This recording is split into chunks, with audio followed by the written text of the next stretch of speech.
অডিওটা ভিডিওটা অফ করে দিই, ভালো নেট নেই।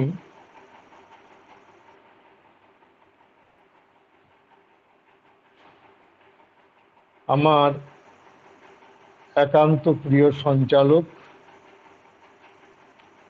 উপস্থিত সমস্ত পরম দয়াল শ্রী শ্রী ঠাকুরের অনুরাগী ভক্তবৃন্দ, সকলকে আমার আন্তরিক শ্রদ্ধা ও প্রণাম।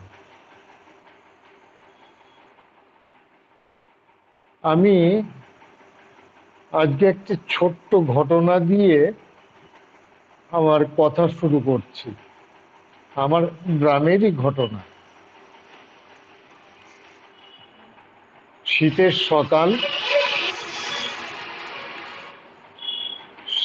সকাল, গ্রামের দিকে এই কামারশালা বা চায়ের দোকানের সামনে সকালের দিকে বেশ কিছু মানুষের জটলা হয়। একটু রোদটা উঠছে, একটু রোদ বোয়ানো, সেই সঙ্গে নানা কথা আলোচনা, ইয়ার্কি আড্ডা, ঠিক সেই রকম পরিবেশ।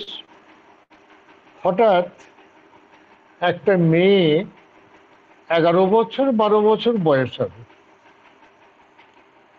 সে এসে একটা মানুষের হাত দুটো ধরে বলছে, বাবা 5টা টাকা দাও না। বাবা জিজ্ঞাসা করছেন, 5 টাকা কি হবে? বলছে, না ওই তুমি তো একটু পরেই কাজে যাবে, তা রান্না করতে হবে, আলু নেই, ডালও নেই। ওই মা বলল যে তোর বাবার কাছ থেকে টাকা নিয়ে দোকান থেকে আলু আর ডাল নিয়ে আয়। দাও না বাবা। কাতর মিনতি। মেয়ে বুঝতে পারছে যে বাবা টাকা দিতে রাজি নয়, কাতর মিনতি করছে। তখন অনেক মানুষ আছে তো, 11-12 বছর বয়সের মেয়ে, তার একটু আত্মসম্মান বোধ তৈরি হয়েছে। মেয়েরা একটু আর্লি বুঝমান হয়।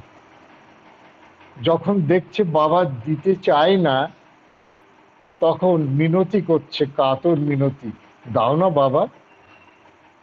বাবা অজুহাত দেয়, এই তো কালকে ডাল নিয়ে গিয়ে দিলাম, ফুরিয়ে গেল।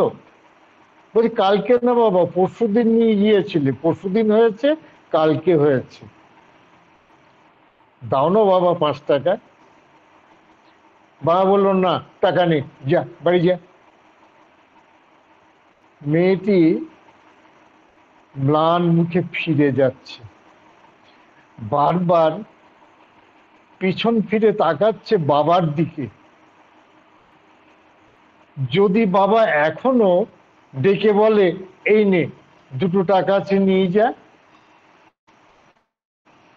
এই আশাতে বাবা আর ডাকলো না। মেয়ে ম্লান মুখে ফিরে গেল। কয়েক মুহূর্ত পরই বাবার এক বন্ধু এসে কানে কানে কি বলল, সঙ্গে সঙ্গে লুঙ্গির ট্যাগ থেকে 60টা টাকা বের করে বন্ধুর হাতে দিল। বললো, আমার কাছে তো এখন আর নেই, এই 60 টাকা আছে, এটা রাখ, আর কাজ থেকে ফিরে এসে বাকি টাকাটা দিয়ে দেবো। কিছু না, ফিস্ট করবে সন্ধেবেলা, একটু আনন্দ হবে।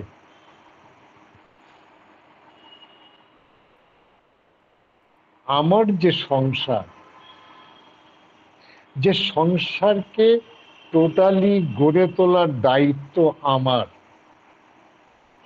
সেখানে আমি আমার সংসারকে বঞ্চিত করে আমার ব্যক্তিগত আমিকে আনন্দ দেওয়ার চেষ্টা করছি। এই যে প্রচেষ্টা, এই প্রচেষ্টা কি একটা সংসারকে বেঁধে রাখতে পারে? আমরা যারা সাধারণ মানুষ, তারা কি আমাদের সংসারকে এইভাবে সাজাতে চায়? কেউ চায় না। যে মানুষটার মাথা ঠিক মতো কাজ করে না, অল্প স্বল্প কাজ করে, তেমন মানুষও চায় না যে তার সংসারটা এই রকম হোক। আমাদের সমাজ সংসার তো এরকম ছিল না। আমরা তো খুব ছোটবেলায় দেখেছি যে মানুষে মানুষে কত হৃদ্যতা, পরিবারের ভিতরে মানুষের মধ্যে কত আত্মীয়তা। একজনের কষ্ট হলে সেই কষ্টটা আর একজন অনুভব করেন, একজনের দুঃখে আর একজন কাতর হন, একজনের আনন্দে সকলের মুখ হাসিতে ভরে ওঠে। আমাদের সামাজিক জীবনে অধঃপতন আসছে, নৈরাজ্য আসছে, আমরা পাতালের দিকে ছুটছি। তাই আমরা বলি, যখন আকাল হয়, মানুষ বিপাক পথে চলতে থাকে, চতুর্দিকে হানাহানি হয়, তখন পরম পুরুষ আসেন। তিনি এসে আবার সমাজটাকে একটা সুস্থ অবস্থায় দাঁড় করিয়ে দেন। বর্তমানে আমাদের যে সামাজিক অবস্থা, সেই সঙ্গে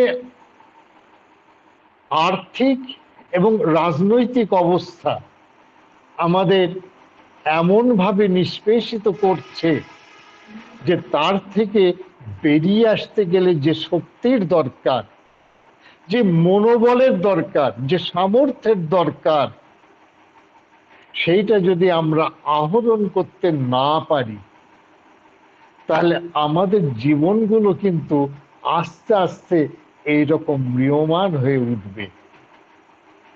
তাই আমাদের ঠাকুরকে ধরা, ঠাকুরের নির্দেশ মেনে চলে তিনি যেমন যেমন চলতে বলেন, আচরণের মধ্যে যে ভাবগুলোকে ফুটিয়ে তুলতে বলেন, আমার কর্ম, আমার ভবিষ্যৎ যে ইচ্ছা, সেগুলোকে বাস্তবায়িত করার জন্য যা কিছু, যদি আমরা তার নির্দেশ মাফিক করি, তা আমাদের জীবনটা কিন্তু উজ্জ্বল থেকে উজ্জ্বলতর হয়ে উঠবে। আমরা বৃত্তি প্রবৃত্তির দাস।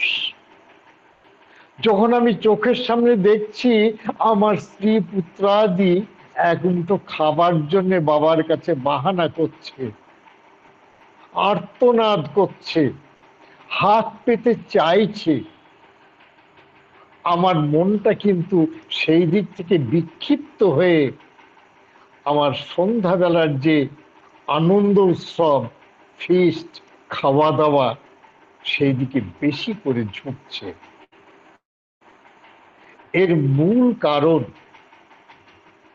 আমাদের বৃত্তি প্রবৃত্তি আমাদের নিয়ামক হয়ে উঠছে। আমি যা বলি আমার মন সে কথা শোনে না, বরং আমার মন যা চায় আমি সেইটা করবার জন্য সর্বতভাবে প্রয়াস পাই। এই যে ছোট্ট সংসারটা, এই সংসারটাকে চালনা করা যার সব থেকে বেশি দায়বদ্ধতা, সেই মানুষটা সংসারের চাহিদাকে ফুৎকারে উড়িয়ে দিয়ে বৃত্তি সেবায় নিমগ্ন হচ্ছে। তাই ঠাকুর বলছেন, ধর্ম মূর্ত হয় আদর্শে, আদর্শে দীক্ষা আনে অনুরাগ, আর অনুরাগ থেকেই আসে বৃত্তি নিয়ন্ত্রণ। সদ্গুরু শরণাপন্ন হও, সৎ নাম মনন করো, আর সৎসঙ্গের আশ্রয় গ্রহণ করো, আমি নিশ্চয় করে বলছি তোমার উন্নতির জন্য তোমাকে ভাবতে হবে না।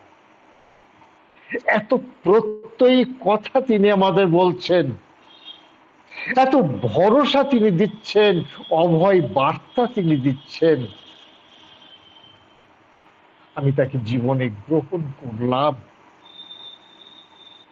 যেমন যেমন করার দরকার, যেমন যেমন চলার দরকার, সেটা জানবার চেষ্টা আমি করলাম না। ওই বাইরে বাইরে একটুখানি সমাজে চলবার মতো, এই সৎসঙ্গ জগতে চলবার মতো কিছু কিছু আমি করলাম, এবং আমি আমাকে মেলে ধরলাম, দেখুন না আমি এত সুন্দরভাবে করার চেষ্টা করছি। আমার এই যে মেকি প্রচেষ্টা, এর পিছনে কিন্তু আছে ওই বৃত্তি। ওই বৃত্তি প্রবৃত্তির নিগড়কে ভাঙতে গেলে ঠাকুরের দেয়া যে নির্দেশ, যে বিধি, যজন যাজন ইষ্টভৃতি স্বস্তায়নী সদাচারকে প্রাণপণে আঁকড়ে ধরতে হবে। যদি যজন যাকে আমার জীবনে আমি মুক্ত করে তুলতে,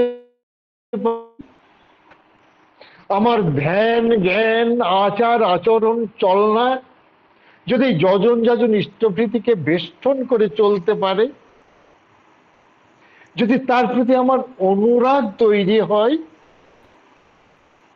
তাহলে তার দয়াতে আমি বৃত্তিভেদী জীবন চলনায় অভ্যস্ত হয়ে উঠতে পারব।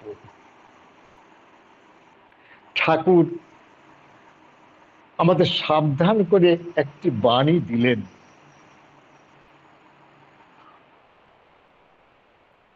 যে নিজ প্রবৃত্তির পথে চলে ভগবানকে তোমার প্রয়োজন পূরণে দায়ী করে চলতে যেও না।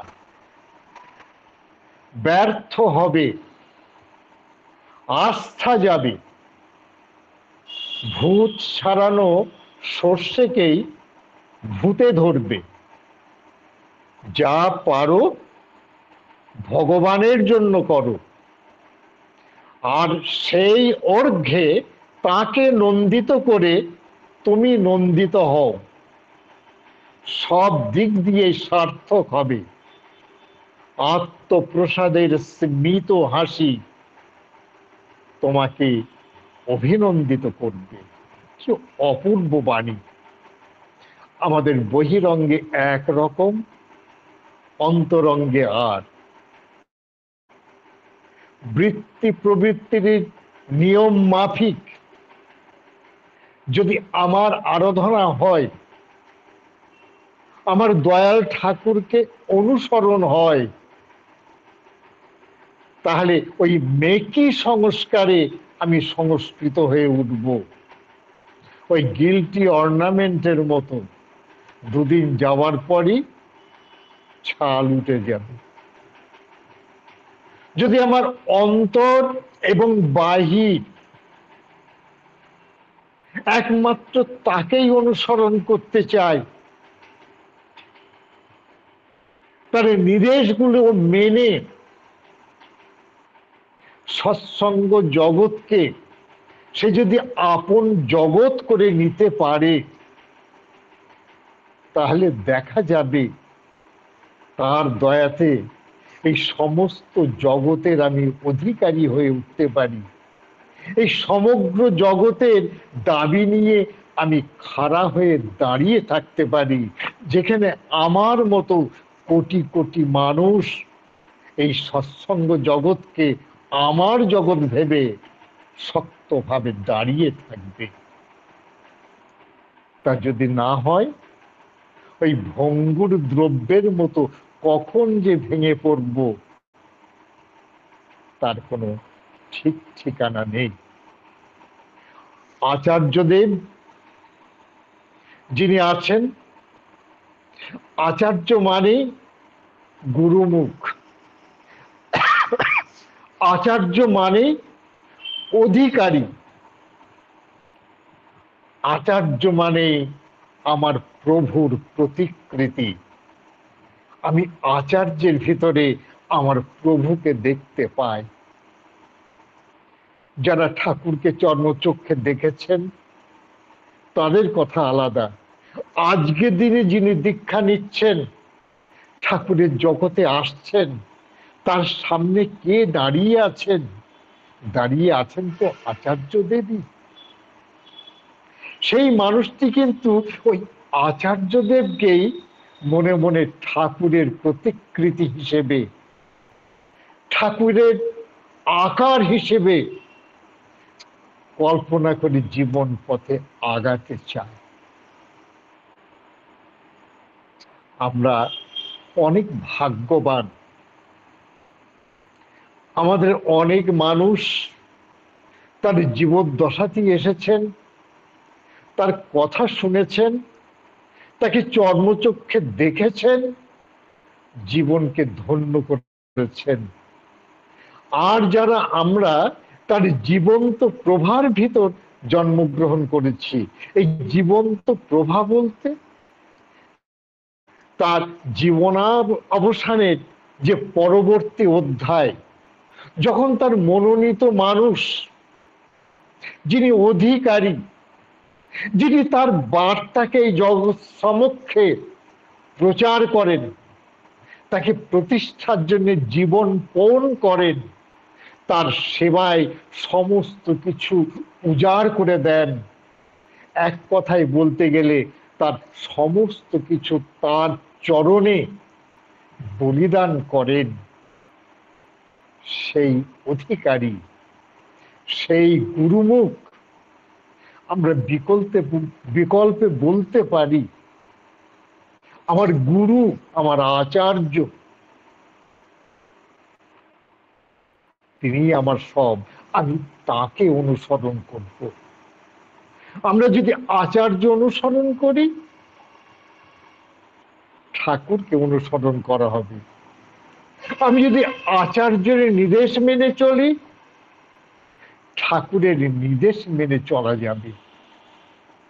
তার কারণ আচার্যের স্বচ্ছ মূর্তির ভিতর দিয়ে আমরা অনুভব করতে পারি আমার গুরুর কথা, আমার প্রভুর আকার। কৃষ্ণ এসছেন আজ থেকে 4000 বছর আগে, তার 3500 বছর পরে আসলেন চৈতন্যদেব, জগৎকে মাতিয়ে দিলেন কৃষ্ণ প্রেমে। আমরা কৃষ্ণকে অবলোকন করি এই চৈতন্যদেবের ভিতর দিয়ে। চৈতন্যদেব যদি না আসতেন, আমরা কৃষ্ণকে এত কাছের মানুষ হিসেবে পেতাম না, এত প্রেমের মানুষ হিসেবে পেতাম না।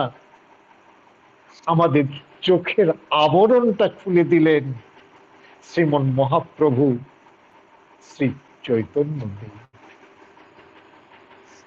আমরা খুব ভাগ্যবান, পরম্পরাগত ভাবে আচার্যদেবদের পাচ্ছি আমরা।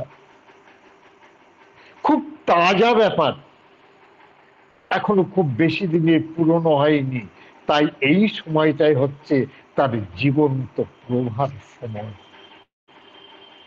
আমরা যদি আচার্য নির্দেশ মেনে চলি, তাহলে দেখা যাবে আমার চলন শুধু সম্মুখের দিকে, পিছন ফিরে আমাকে তাকাতে হবে না, অন্ধকারের দিকে আমাকে তাকাতে হবে না, আমাকে তমসার দিকে তাকাতে হবে না।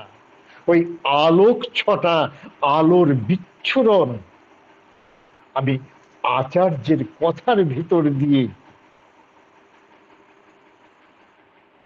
পেতে পারি, তার আদেশ পালনের ভিতর দিয়ে আমি পেতে পারি, তাকে অনুসরণের ভিতর দিয়ে আমি পেতে পারি।